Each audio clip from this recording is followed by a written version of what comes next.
Our joint efforts reflect the strength of the bonds between our two countries. My personal affection for Poland has always been great. It became even greater when President Duda spoke of my alma mater at West Point back in 2017. It was there he made frankly, one of the most important statements of our time. He said, "Go Army, beat Navy." Look, we're delighted to see so many countries here. NATO, the European Union, thank you for joining us as well. It's a historic gathering, a very diverse set of countries. It's a broad cross-section of participants that shows the magnitude of the challenges we face, but also the commitment that each of our nations has made to tackling these challenges together.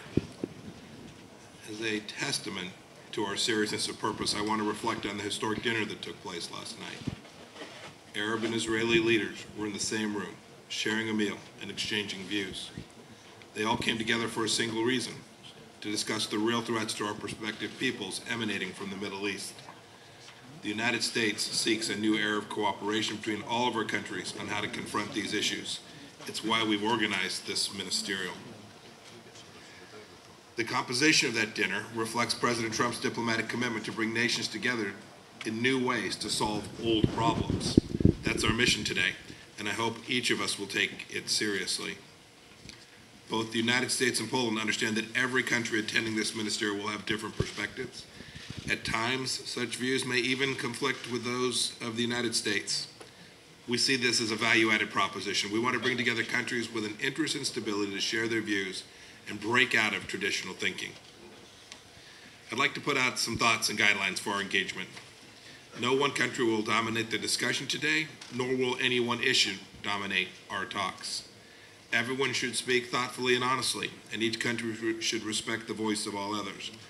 Our hope is that this engagement will entail true back and forth dialogue, not just a chance to do what I'm doing now, read a prepared statement. Please, I'll do this too when I complete these remarks. Leave your note cards and speeches in your briefcase or your purse. Let's have a candid conversation. Look, in terms of the agenda, we'll lead off with a discussion on Yemen led by Foreign Minister al-Yamani. I will then detail the Trump administration's next steps on Syria and our continuing efforts to achieve our strategic goals, which haven't changed. And after that, Senior Advisor to the President, Mr. Kushner, will discuss the administration's efforts to advance a lasting and comprehensive peace between Israel and the Palestinians.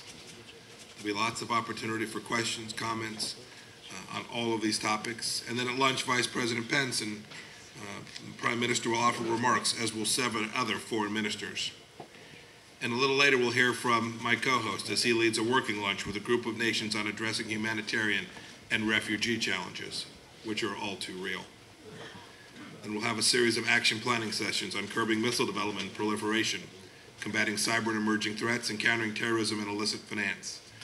Representatives from an array of countries will contribute their thoughts as panelists in each one of those sessions.